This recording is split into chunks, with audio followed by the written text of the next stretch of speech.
Ya nahoana moa zany ny fizotrany sorona masina sy ny fombafomba rehetra amin'izao maraina izao amin'izao maraina anaovana ny fotoam-pihavana lehibe lamesa lehibe amin'ny fahatongavany Don Bosco eto Mahamasina izao.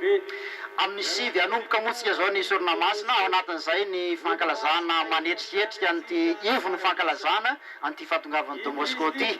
Ny sorona masina no azo lazaina hoe faratampony fivavahana ary loharano alofozana ny fivavahana rehetra ao anatin'ny fivavahana kristianina ka zay faratampon'izay dia aompana amin'izay ty fankalazana ny fahatongavany Don Bosco eto Madagasikara ety.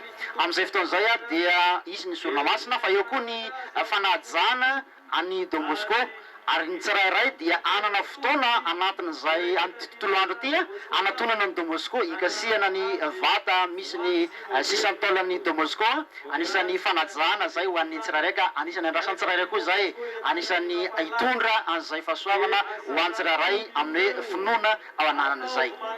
Analinaliny ireto olona tonga manatrika ireto mpino manatrika ny lamesa lehibe eto Mahamasina izao maniry mino isika fa maniry kasika ny chasse vitré ilay vata fitaratra amin'ny sy ny taona ambany Don Bosco ireo maharitratra amin'ny firy ny fombafomba rehetra eto Mahamasina androany.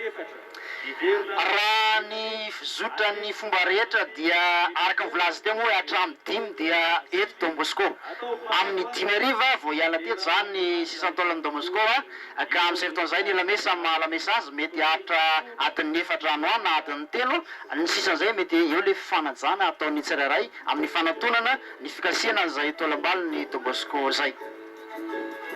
Raha ny saritantsika eto moa zany dia efa tafiditra eto amin'ny kianja ben'ny Mahamasina ny procession zay miainga tany amin'ny Sainte Famille ary ahitana ny mitaky azy moa zany ireo ankizy mpanao ny servi lamesa izay maro dia maro tokoa ary efa manomboka miditra ireo tanora izay navita ny fiofanana mikasika ny mombera ireto tanora ataontsika hoe mpiservizy ireo mpiservizy ay marina ny tenao mety tian'olo pretra izy ireo fa misy amin'ireo koa hoe iofana amin'izay hoe fanotronana ny pretra fanampiana ny pretra amin'izay fisoronana zay zay ny adidin'ny mpiservia ary adidy masiny hoe anisan'ny hoe antson'Andriamanitra ihany koa satria manampy azy zareo anabe ny maha-olona indrindra maha kristiana azy amin'izay firisona tsikelikely amin'ny maha-olona sy maha kristiana zay dia misy moa araka volazy tena hoe maniry pretra marina zay misy mety maniry religieuzy fa anisan'ny zava-dehibe zay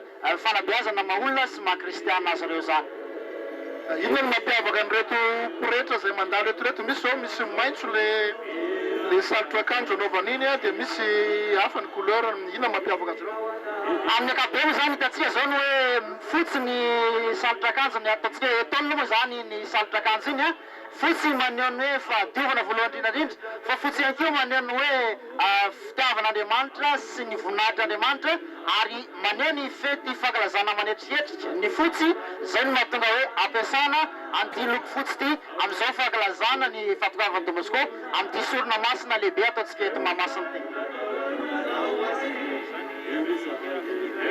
Lamesa raha diso amopera hirany baindezy zay vao natao jobily zany hiry zany mazava loatra hirany mopera baindezy moa navatantsika azy zay mopera arsalety mpamorokira malaza izy efa nankilazitsika andro vitsivitsy zay ny fahadivapolo taona nio pretra saletin io zay mpamorokila ny ankala zao bira ny ankala zao ihany koa dia izy no namorona an'izay hiry zay mazava loatra ataontsika amin'izao hira fidiran'izao le hirany mopera baindezy dia io no anomboantsika an'ity fankalazana ny sorona masina androany ity.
Hôtel moa zany dia napetraka manoloana indrindra ny gradin ireo évêque marobe tarihan'ny monseigneur Odoasen Marazanakonina.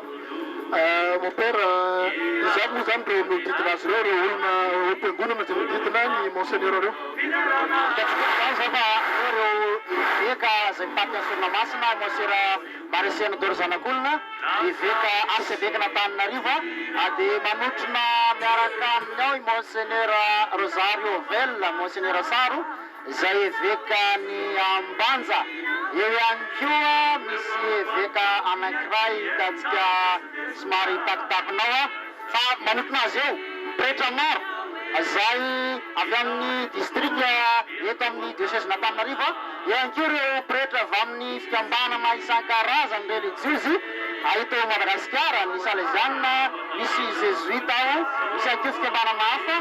Dia eo ny pretra diacre hitantsika eo, misy diacre maromaro ihany koa, diacre diocésianina sy ny Salesianina miara-manotrina mankalaza an'ity Sournamasina eto Mahamasina ity. Tsetratsitra tsy aritra iray mibavo saika hita atao avokoa moa zany ireo mpanao politika na avy amin'ireo mpanohitra na avy amin'ireo ao anatin'ny fitondrana ihany koa. Midika zany fa mampitambatra ny malagasy ny Don Bosco, ny olomasina Don Bosco dia mampitambatra ary mandray anjara amin'ny fiainam-pirenena eto Madagasikara hiatsara tsy bazafy. Tambatra sady mampiombona. Mampitambatra sady mampiombona marina zany satria Don Bosco anisan'ny tanjona notendreny dia hoe ampiombona ny tanora amin'ny fiangonana. Eo ihany koa hoe fandraisana anjara amin'ny fiainam-pirenena dia izay zavatra izay no anisany hoe nananganana ny fikambanana Salesianina fa eo koa ny nananganany ny atao hoe oratorio izay fitezana ny tanora amin'ny ezana izay hoe fanabeazana maha-olo-pirenena valona sy maha-kristianina mazoto izay. Hitany koa mon père ahitana ankizy maro be izy avy reto ankizy tazatsika eo moa zany misy manao dimorindra, manao karazana mita be fa misy ihany koa reto anoloananay reto izy avy reo ankizy. Raha nanaraka tsara isika tamin'ny fanadihadiana izay natao tamin'ny télévision malagasy, nisy fanadihadiana mahakasika arifina ifatsika eo. Reto tanora reto dia misy ny antsoina hoe fille Don Bosco. Raha miteny izany dia fa fantatry ny tanora zay fille Don Bosco dia hetsika anankiray io ataony maneran-tany isaky ny vacances bebe zany anangonana an'ireo tanora afahana mitondra sy manabeaza ireo amin'ny alalany hoe maha-olona maha-kristianina. Eo ihany koa ny hoe fanabeazana azy ireo amin'ny lafiny rehetra zany isaky ny grande vacances ozy izy fiteny dia misy an'izay fille Don Bosco zay naiza misy Salesianina dia misy an'io fille Don Bosco io anangonana an'ireo ankizy rehetra ireo mba hisoroana an'ilay hoe ankizy marenina ireo mietseroa manitra vacances sy mahita atao dia amin'ny alalan'ny fille Don Bosco no afahan'izy ireo mba maray andraikitra anatin'izay hoe fiangonana amin'ny tanora anavan'izay.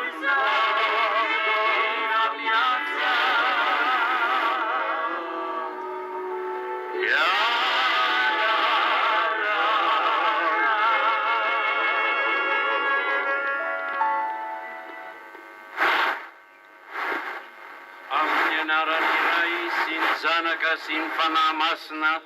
Amen. Fomba antsika mianakavy any amin'ny fiadanana,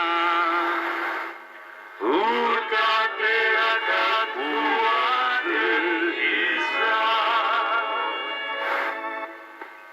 Amin'ny vanim-potoana lehibe ohatran'izao moa dia misy manan-kariva ny rafaneva izay manentana ny fiombonam-pontsika mianakavy amin'ny fankalazana izay ataontsika. Dia iarahantsika manatanteraka aloha ary izany rafaneva izany izay tompon'antoka manokana amin'izany ny APL na ny antsa fideran'ny lanitra. Arahantsika izany ao amin'ny boky kely pejy 10.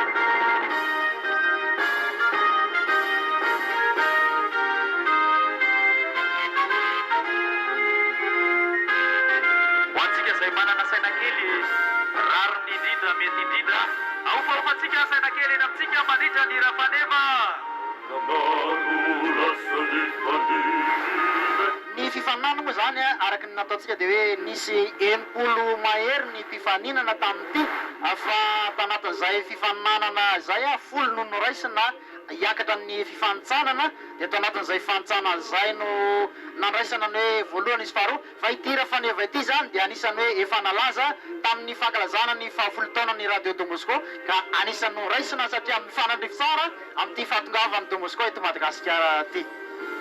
Eno itsika ary ny rafaneva.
hira faneva izay norenesintsika teo izay eny ambavahady etsy amin'ny ilany atimo dia araky ny hitantsika mbola be dia be ireo tanora olon-dehibe ankizy mitanjozotra mamonjy ny kianja be ny Mahamasina.